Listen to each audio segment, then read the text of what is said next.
Today, we're excited to have our first interview guest. This episode is going to be introducing you to Pam Goodwin, a fearless serial entrepreneur that took a male-dominated industry and now has made it her own, and now she is the pinnacle of it. What we loved about this interview was how simple she broke everything down, from a simple FedEx letter to how she identifies mentors that help her take her to the next level.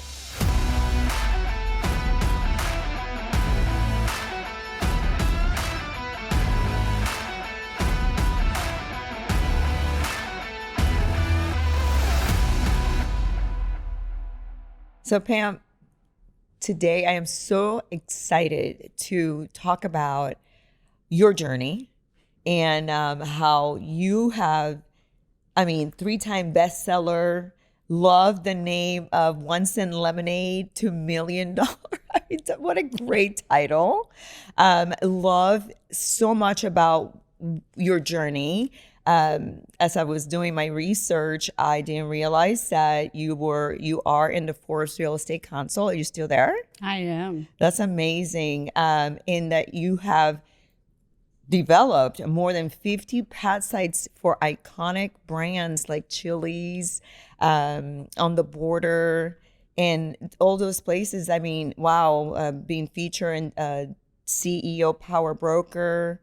Lots of great things. So one of the things that I always get curious about, and as a woman in an industry that has always been dominated by males, right? And you started 30 years ago.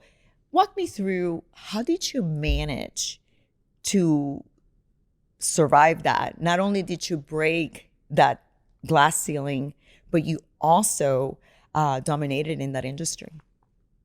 Well, thank you so much for having me on your show. I really appreciate it. It's great, what you're doing and to get the word out. But I felt like as a young age, I have no idea where it came from, but to challenge myself. So even in the 7th grade, it seems so funny now, attending St. Mary's Catholic Church in Bellevue, Nebraska, and I tried out for my other friend. We tried out for the boys' baseball team. Oh. And we made it. Oh. and then when that it felt like 90 mile an hour is probably 9 miles an hour in the 7th grade, but it felt like 90 miles an hour. I've always just loved, to challenge myself as a young girl. My grandpa was an entrepreneur in Omaha, and my dad, took over his business selling chickens to the local restaurants. And so I had worked in his business as a little girl. But I don't know where I get this from either, but I've always loved making money. Who doesn't, right? It's like a taboo thing about talking about money. But as you mentioned, selling lemonade for a penny, a friend of mine said, Pam, I doubt it if you sold it for a penny. If I know you, it was probably a quarter. I remember sitting on, our curb and selling that lemonade today. I just went back to my childhood home a few weeks ago and did a short video, but I'm like, oh my gosh, there's that curb, like where I started. And it brings back so much history. And we used to do carnivals, all kinds of different things to make money. And then I just kind of worked my, way up. I also learned to learn from the top #1 companies ever. So I worked for, the largest shopping center developer. I researched it and found at that time the #1. I wanted to learn from them.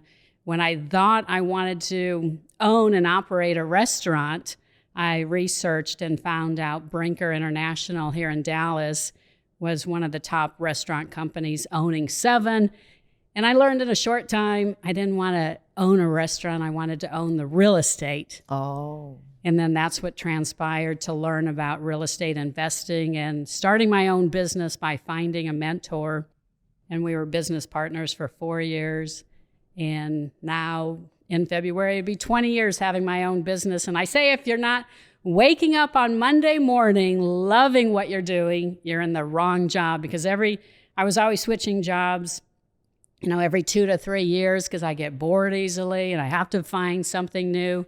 But having my own business, as you can relate to being an entrepreneur, it seemed like a risk at the time. But I knew from the song Something More by Jennifer Nettles, when I heard that song on the radio, I had to do something more. And here we are today. That's amazing. I really love that one thing that you said amongst many things, but this particular part about always researching the top mentors to help you through and learn from the very best. And that's such a critical thing, because I think that in the world of coaching, mentorship, and consulting, that's exactly how serious you take your career and the moves that you're going to make in life. You must partner with those kinds of individuals and learn from the very best. Even if you cannot hire them, follow their journey and you'll learn just as much, so. Yeah, and I was thinking the same along the lines, and I just wanted to ask you, other than what their knowledge level in the industry that you wanted to do, what was some of the selection criteria other than knowledge did you look at when you were finding the perfect mentor for you? That's a good question. When I decided to leave corporate America, it was really hard to give up a 6-figure income and then all the free food I wanted at their concepts. But I did do research. I had a list of items as far as, what I wanted to, because it was going to be, in real estate, to give up that income coming in. And I had a list of items, how long, how many deals they had done in the industry. So my first person I went to were landlords I had worked with that had developed Chili's. Because I found out if you developed a Chili's, had a 10-year ground lease, they were selling them, you could make anywhere from $500,000 to $2 million on one ground lease of a Chili's deal. And I interviewed different landlords and ended up with a really good mentor who had 50 years of experience and had developed a variety of properties and had the integrity and the trust, all of that, the values that I had. And he took me under his wing, and he never wanted me to worry about money. And so he paid me the same salary I was making in corporate. And I always think that for him to do that, to pay me that salary, and then when we did our first deal, I would pay him back for that. But it did give a relief. If I had to always worry about where the money was coming from, he knew I could not be creative, and go out and find those deals. What a great, that segues into something about building teams, right? And the people you bring on. And Madeline and I were talking just the other day, about something I had read, and I wish I would have written it, but it was more about teach people well and as much as you can, knowing that they could leave you, take care of them, and they'll always want to stay. And that sounds like what they built for you in the early stages was they were pouring a lot of knowledge in, but they were taking care of you so that you could really develop to the level that you wanted to be. How do you do that with the people on your team? So I make sure, like my mentor always told me that, he was the teacher, I was the student, and the biggest reward he could get is if the student then does better than the teacher. Yeah. And I always loved that about him. And now he's almost 90 years old, and I'm actually having breakfast with him next week. We try to still meet every 6 months. Oh, nice. And it's awesome. I know. He always has so much words of wisdom. But for my team, I outsource a lot, from attorneys, title companies, to architects, civil engineers, and always just feel if it's a win-win situation to be open and upfront with the people I hire, pay them on time, and is key. Yeah. And I still believe in hiring the best. And it's from that past research I've done and being a project manager on large shopping center developments. And then my background is due diligence, which I think can be good and bad, because I probably, everything to me is due diligence, from even taking a vacation to even when we found our pediatrician, I interviewed 4 of them, and my pediatrician was like, you're like the only one that interviewed me before you hired me. But I guess I kind of do that with everything just to make sure I have the right team and then take good care of them. That is such a good thing. Everybody should be doing that. Due diligence it's critical to the decision making, and we would make less mistakes as a whole if we were to do that. So I do want to know, I'm curious to know, you have dealt with some of the largest brands in the world. What makes you a trustworthy person to come to the table and close a deal with you?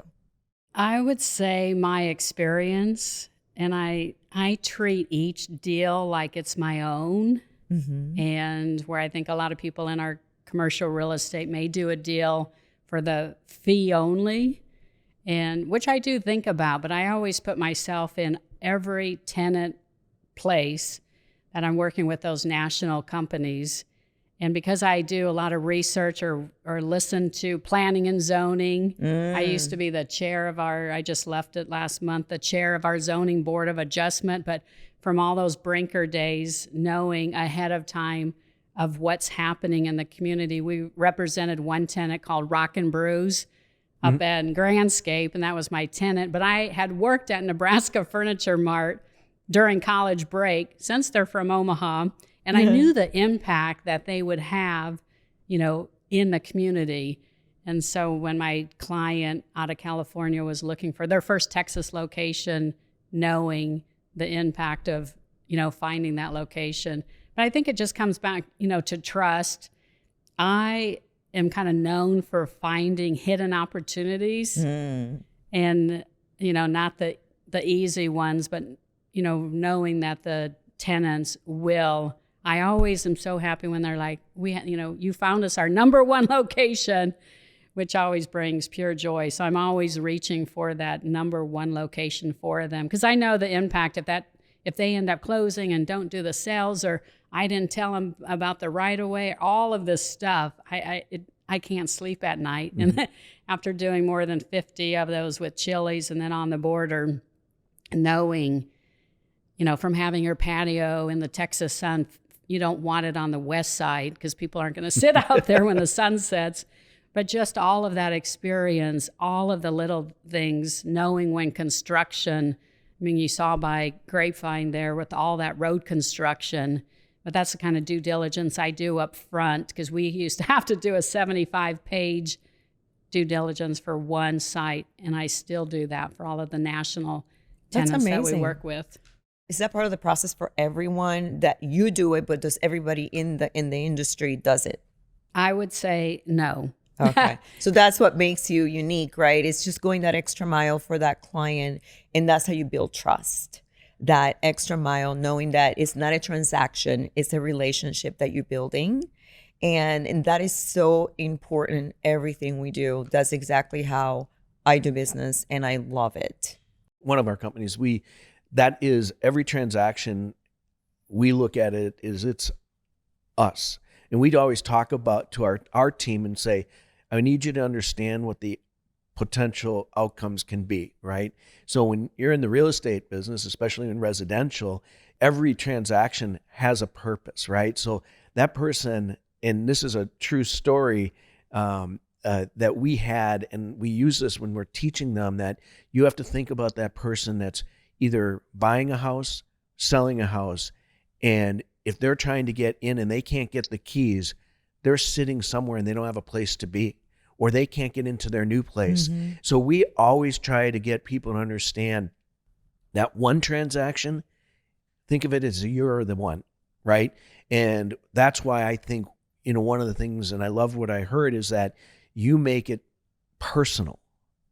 Because if it's personal to you, they feel that, and they know that, wait a minute, you're actually acting like you're the one doing this. And that's how we built our brand, is not because we did something, the process of what we do is the same, but it's how we care about what the process is and what the outcome is. So I think that's incredibly interesting. So where do you see yourself going now? I mean, you've obviously reached a pinnacle part of your career, and what's next? That's a good question. He asks Then, he does ask good questions, doesn't he? You do ask good questions. Well, thank you. And I like Omaha.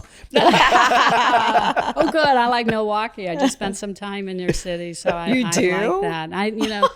I know we went to the Harley Davidson Museum and toured some of the breweries. Yeah. And it's just fun to go explore. I love to travel and trying to combine real estate with travel I really love interviewing women who made it, like the first NFL ref, just race car drivers. So I'm trying to think of how to combine that. But I do like to mentor people and show them how to be successful in a short time frame. Yeah. And I'm just really reevaluating what I want to do for the remaining part of my life. So you mentioned that you want to kind of segue to or transition into a mentorship. So what would you tell young Pam if you were her mentor today? We're brought up to somehow to think small. And I'm not sure where we get that philosophy, like slow and then slowly work your way up, and then it takes years. And especially in commercial real estate, our oldest son is recently into it, in which I mentor people. But I'm like, you can think big right from the beginning. You don't have to think small and think you have to work on a small project, small lease. It's the exact same time to do a small property or lease as it is the larger lease. And if somebody's walking you through both of them, you might as well get the bigger one and learn from that experience. But I would just say to take more chances and more risk and really just go for it. But what I really learned later in life is more about collaboration. And I don't know why. I think mainly women, I don't know if men do it as much, but we do a lot on our own. And just recently in the last couple of years about collaborating, I collaborated with a friend on a project, and I thought I was thinking small on the project, and it turned out to be a huge project, a big win, and it was so much fun. So I would really collaborate with, as you mentioned, finding the right person, to do that with it. Everything lines up with you, and to collaborate with them to grow a lot bigger and not to do everything yourself. Like, as they say, if you're doing it, you maybe, if you're making copies, you could be worth $10 an hour, or, you could pay someone and use your time a lot better.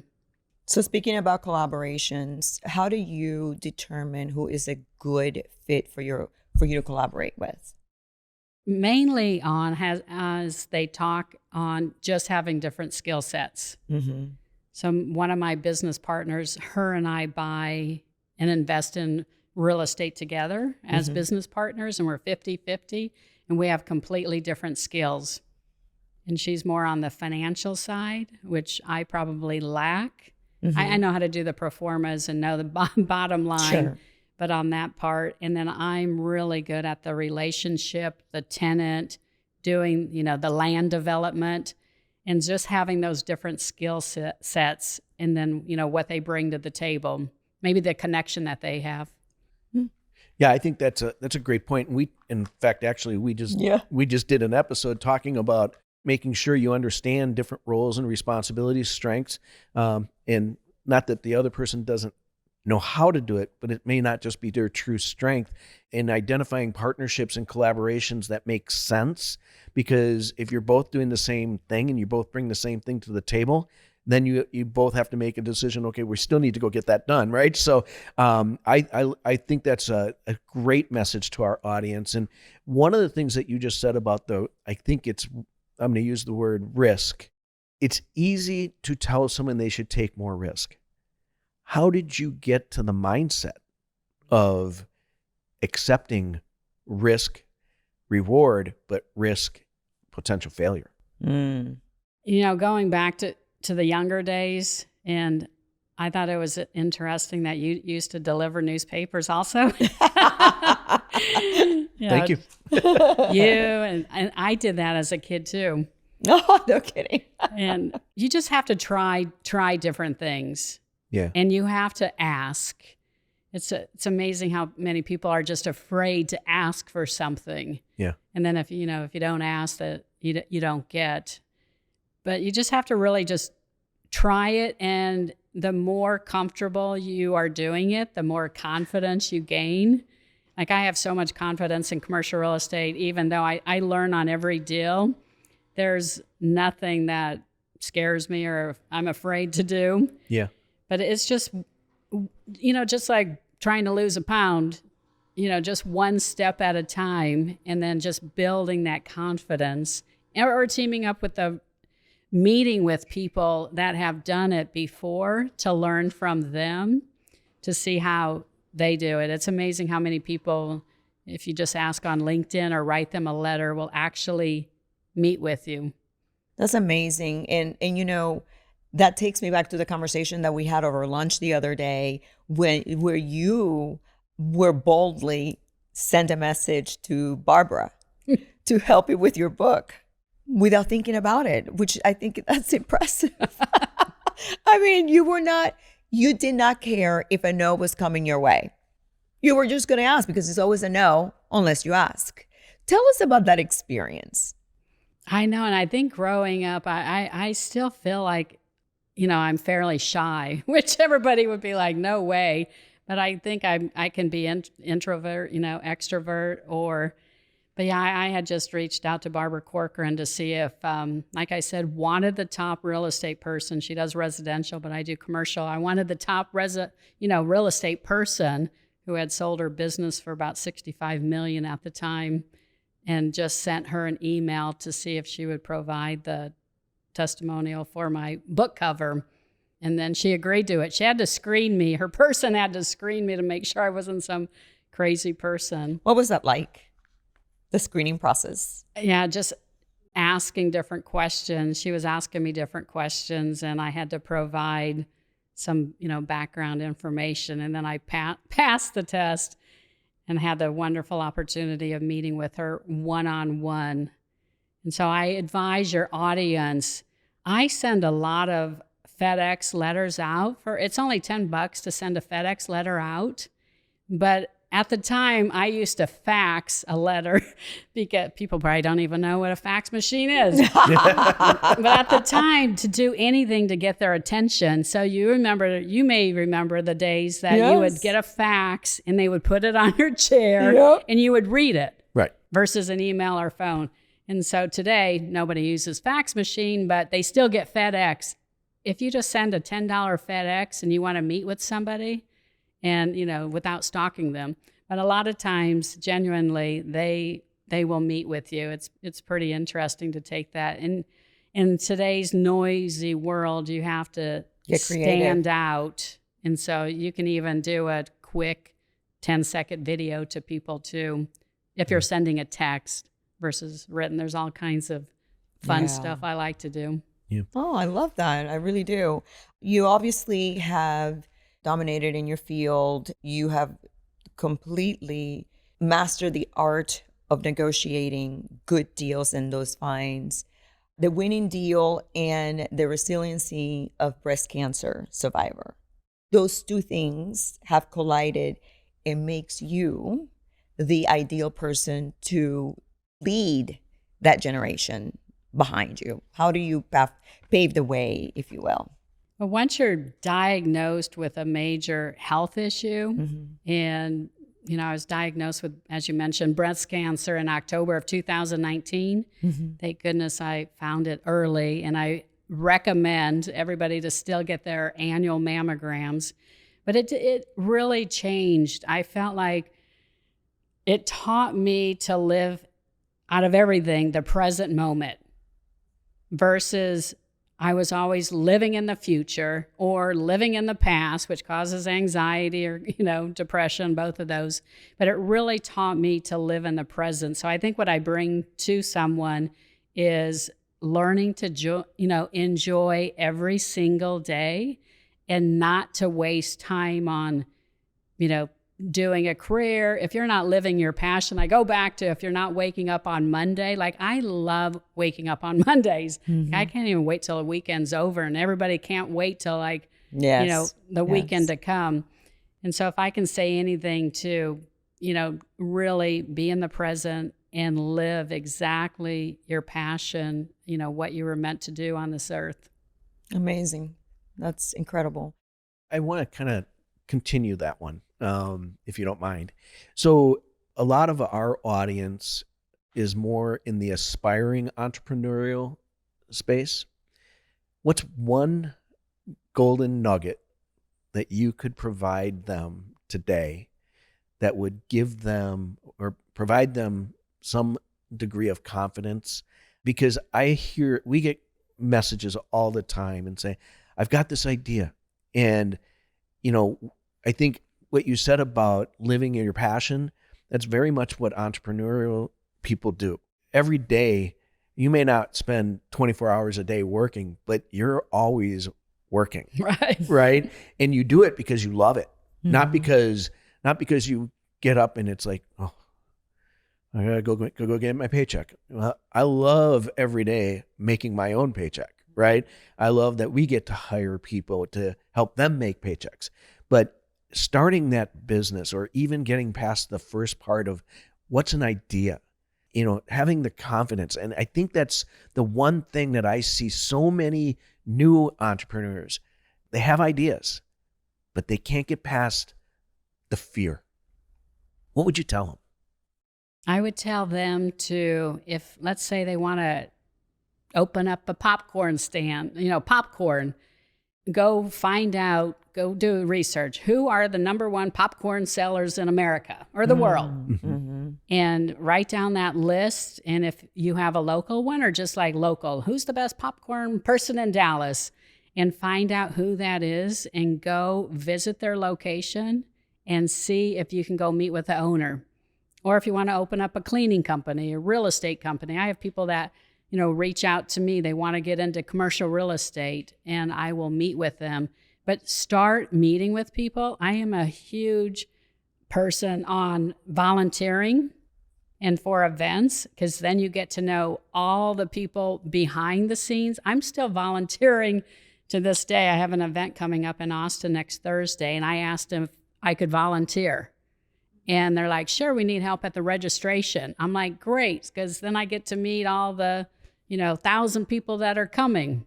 But I really believe in volunteering. And then I always believe in going to different events. If you want to open up a franchise, go to those local events. Yes. Always show up early. Like if it opens up at 9, go at 8:45 and be the first one at the door, because you're meeting all the people they're very casual at that time.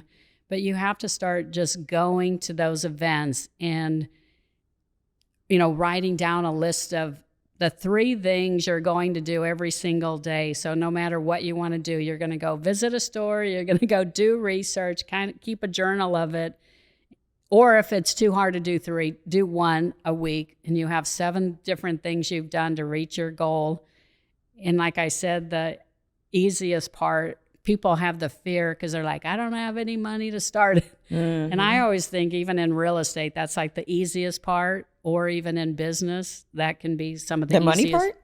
Right. A lot of people, you can ask for it to team up with people. You can, bring your share to it. If you wanted the popcorn store, you could help them, work there for a while and really get to learn the business.